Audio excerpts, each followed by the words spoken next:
아이고야. 말을 차, 빌려. 그런 경험에서 느낀 것을 썼습니다. 어머, 일상의 경험과 깨달음을 서술한 전형적인 설의 특징은 이제 알 수 있을 것 같아요, 오늘. 글쓴이의 깨달음과 함께 지필 동기를 직접적으로 덧붙이고 있는 교훈적 수필, 별표. 오늘 본 4개 중에 유일한 내용이잖아요. 그러니까 이건 중요한 거지. 왼쪽, 한문 수필이면서 설입니다. 교훈적이고 경험적이고 자성, 스스로 성찰. 말을 빌려 탄 일, 경험을 바탕으로 소유에 대한 성찰과 깨달음을 씁니다. 사실 의견의 2단 구성. 권위 있는 사람의 말을 논거로 설득이. 어머, 오늘 외운 것 중에 유일하게 인용이 있어. 유추의 방법을 통해서 개인적 경험을 보편적 깨달음으로 일반화했습니다. 라는 이야기. 이따가 다짜고짜 나한테 혼나지 말고 우리 서로 사랑의 이야기만 하고 서로 혼내고 그런 얘기 하지 말자고. 이 글에서의 빌리다라는 의미는 굉장히 중요해요. 사람이 가지고 있는 것은 어느 것이나 빌린 것이다에서의 빌리다는 진짜 말 그대로 빌리다 아니야. 원래 빌리다는 남의 물건이나 돈 등을 나중에 돌려쓰기로 약속하고 잠시 쓰는 건데, 여기에서의 빌리다는 인간이 가진 것의 근원, 즉 인간이 소유한 모든 것은 인간에게 있지 않다라는 의미로 빌리다라는 말을 쓴 겁니다. 진짜 영원히 완전 100% 내 소유의 것은 아무것도 없어, 이거야. 어디 있을까? 위로 올라가서 또 한번 본문 살펴볼게요. 진짜 별거 없어. 나 글쓴이죠. 집이 가난해서 말이 없기 때문에 간혹 남의 말을 빌려서 타고 난다. 말 빌려서 타니까 양반은 양반이야. 그런데 노둔하고 단어 뜻, 늙어서 재빠르지, 늙고 둔한 이런 뜻이겠네.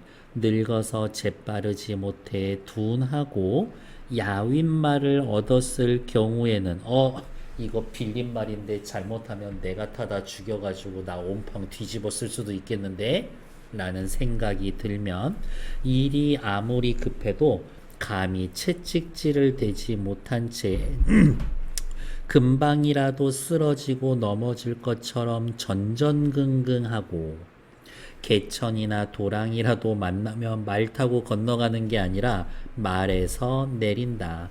안 좋은 말을 빌리면 조심한다. 그래서 후회하는 일이 거의 없다.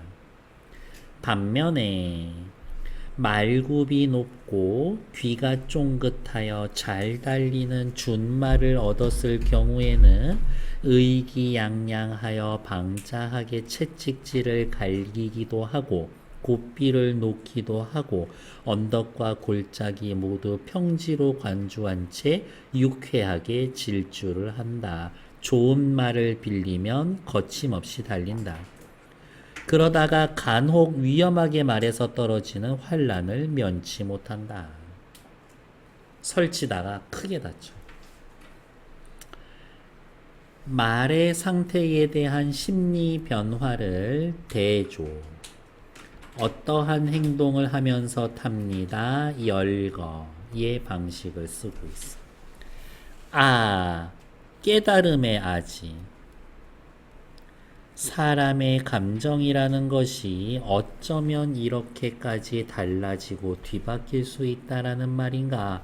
똑같은 사람이고 빌려 탄 게 똑같은 말인데, 물론 똑같지는 않지만 사람이 말을 빌린 건 똑같은데 어쩜 이렇게 태도가 다를까?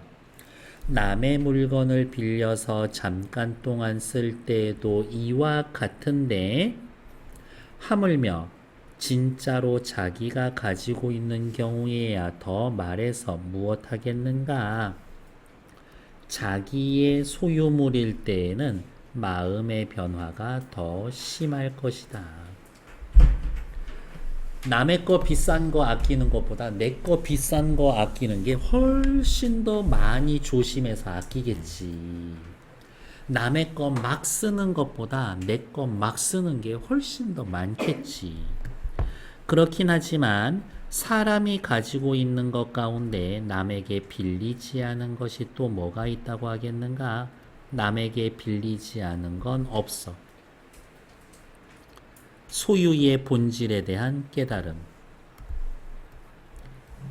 100% 진정한 소유란 없다야. 세상에 완전 오직 나만의 것은 없어. 임금은 백성으로부터 힘을 빌려 존귀하고 부유하게 되고 신하는 임금에게 권세를 빌려 총애를 받고 귀한 신분이 된다. 자식은 어버이에게서, 지엄이는 지아비에게서, 지엄이는 아내고 지아비는 남편이에요. 비복은 주인에게서 각각 빌리는 것이 또한 심하고도 많은데 대부분 자기가 본래 가지고 있는 것처럼만 여기고 끝내 돌아보려고 하지 않는다. 세상 사람들이 다 이래.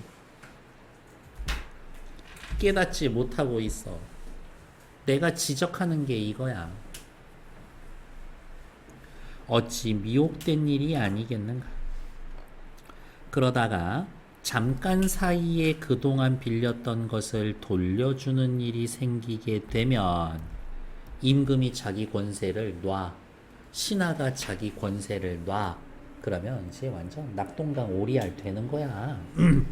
만방의 임금도 독부, 외로운 남자가 되고 백승의 되부, 아주 높았던 권세 있는 관리도 외로운 신하가 되는 법인데 미천한 자의 경우야 더 말해 무엇하겠는가. 이렇게 맹자가 말하기를 이용 오랫동안 차용 빌려놓고 반환하지 않으니 그들이 자기 소유가 아니라는 걸 어찌 알겠는가 라고 하였었다. 때 되면 놓아야 되는데 놓지 않고 움켜쥐고 있으면 끝까지 지 건지 알아. 이렇게. 내가 이 말을 듣고 느끼는 바가 있어서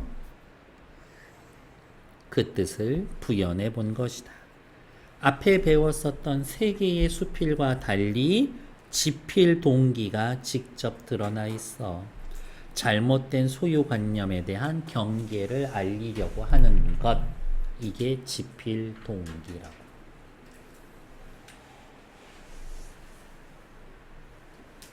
다음 페이지. 말을 빌려 탄 개인적인 경험을 통해 소유에 대한 보편적인 깨달음을 제시하고 올바른 삶의 태도를 촉구하는 교훈적인 겁니다. 사실과 의견 2단 구성으로 되어 있습니다. 사실 더하기 의견의 2단 구성으로 되어 있습니다. 사실 부분에서는 말을 빌려 탄 경험을 통해 말의 상태에 따라 다루는 사람의 태도가 달라지는 것을 설명. 의견 부분에선 이러한 심리 변화가 자신이 소유한 것에서는 더 심할걸.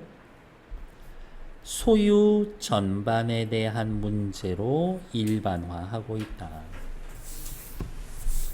세상의 부귀와 권세도 본래부터 소유한 것이 아니라 누군가에게 빌린 것임을 예를 들어 제시하면서 세상 사람들은 이를 망각하고 자기 소유인 것처럼 반성할 줄 모른다고 맹자의 말을 인용하여 세상 사람들의 잘못된 태도를 지적한다.